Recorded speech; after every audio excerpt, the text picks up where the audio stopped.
회사 회의실에서, 마트 계산대에서, 운전석에서, 식탁 앞에서. 나이는 40, 신을 넘겼는데 행동은 7살 아이 같은 사람을 본 적이 있을 겁니다. 별것 아닌 일에 얼굴이 벌개지고 목소리를 높이고 문을 쾅 닫고 나가는 어른들. 우리는 그런 사람들을 보면서 속으로 같은 생각을 하게 됩니다. 저 나이를 먹도록 도대체 왜 저럴까 하는 생각입니다. 그런데 한 가지 불편한 사실이 있습니다. 감정을 다스리는 능력은 나이가 든다고 저절로 자라는 게 아니라는 것입니다. 오히려 나이가 들수록 자신의 행동을 정당화하는 습관이 굳어지면서 더 다루기 어려워지는 경우가 많습니다.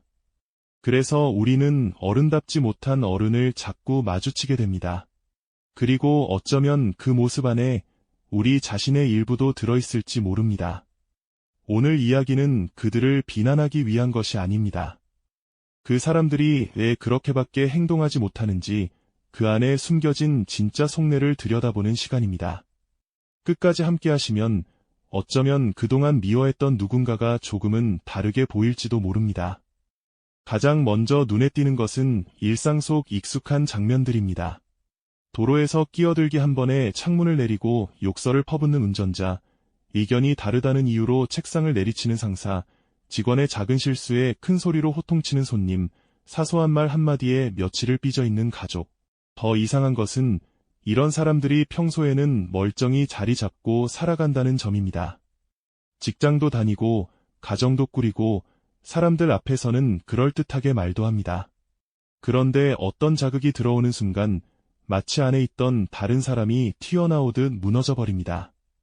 여기서 첫 번째 반전이 시작됩니다. 우리는 그 사람이 성격이 나쁘다고 결론을 내리지만 사실 그 폭발은 성격의 문제가 아니라 처리되지 못한 감정의 문제입니다. 사람의 마음 안에는 자라지 못하고 멈춰버린 어떤 부분이 있을 수 있습니다. 몸은 어른이 되었지만 감정의 어떤 영역은 어린 시절 어딘가에 그대로 머물러 있는 것입니다. 그래서 어떤 상황이 그 시절의 상처를 건드리면 그 사람은 그 순간 다시 7살, 10살로 돌아갑니다. 어른의 몸으로 아이의 반응을 하는 셈입니다. 그 뿌리를 들여다보면 공통점이 보입니다. 어릴 때 감정을 마음껏 표현하지 못한 채 자란 경우가 많다는 것입니다. 울지 말라는 말, 징징대지 말라는 말을 반복해서 듣고 자란 사람은 슬픔이나 두려움을 표현하는 법을 배우지 못합니다.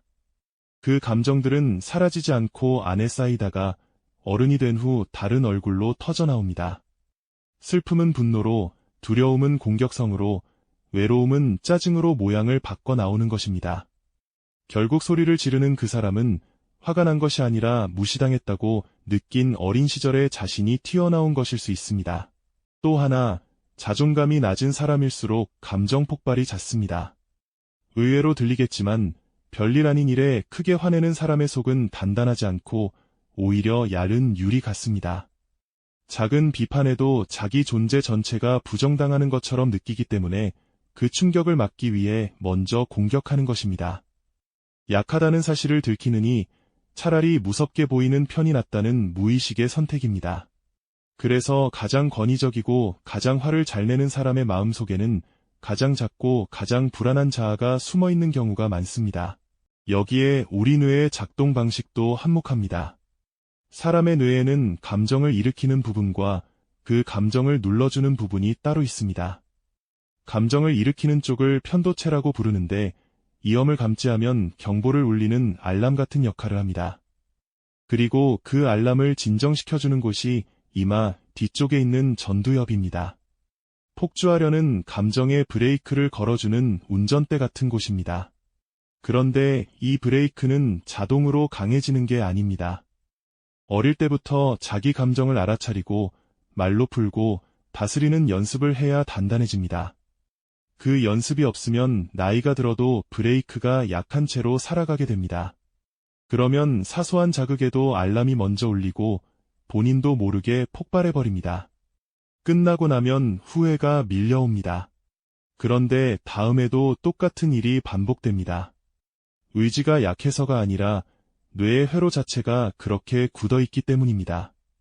거기에 지금 우리가 사는 사회의 무게도 더해집니다. 매일 누군가와 비교당하고 평가받고 끝없이 무언가를 증명해야 하는 시대입니다. 어른들은 약한 모습을 보이면 안 된다는 압박 속에서 살아갑니다. 힘들어도 힘들다고 말할 곳이 없고 무너지면 도태된다고 느낍니다. 그렇게 안에서는 무너지고 있는데 밖으로는 멀쩡한 척하다 보니 감정의 압력이 어디선가는 새어나옵니다. 그게 가장 만만한 사람, 가장 가까운 사람, 가장 약한 사람에게 향합니다. 가족에게, 부하 직원에게, 식당 직원에게, 콜센터 상담사에게 말입니다. 정작 자신을 힘들게 만든 진짜 대상에게는 한마디도 못하면서 말입니다. 그래서 감정을 다스리지 못하는 어른은 사실 가해자이면서 동시에 피해자인 경우가 많습니다.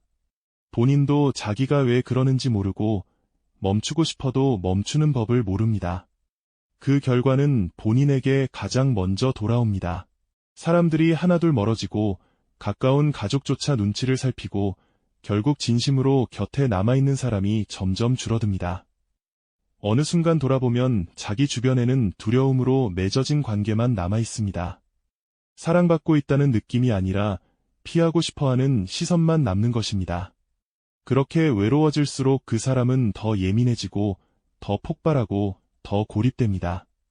악순환은 그렇게 단단해집니다. 여기서 우리가 마주해야 할 진실이 있습니다. 그들의 폭발은 분노가 아니라 사실은 도움을 요청하는 또 다른 방식일 수 있다는 것입니다. 알아봐 달라는 말, 너무 힘들다는 말, 나도 무섭다는 말을 한 번도 배우지 못한 사람이 그 말 대신 소리를 지르고 있는 것입니다. 그렇다고 그 행동이 정당해지는 것은 아닙니다. 어떤 이유가 있어도 타인에게 상처를 주는 행동은 받아들여져선 안 됩니다. 다만 우리가 이해해야 할 것은 그들의 행동 뒤에 있는 진짜 이유입니다. 그래야 우리도 그 안에 같이 휘말리지 않고 거리를 두면서도 마음을 다치지 않을 수 있습니다. 그리고 한 가지 더, 우리는 그 사람들의 모습에서 우리 자신도 함께 보아야 합니다.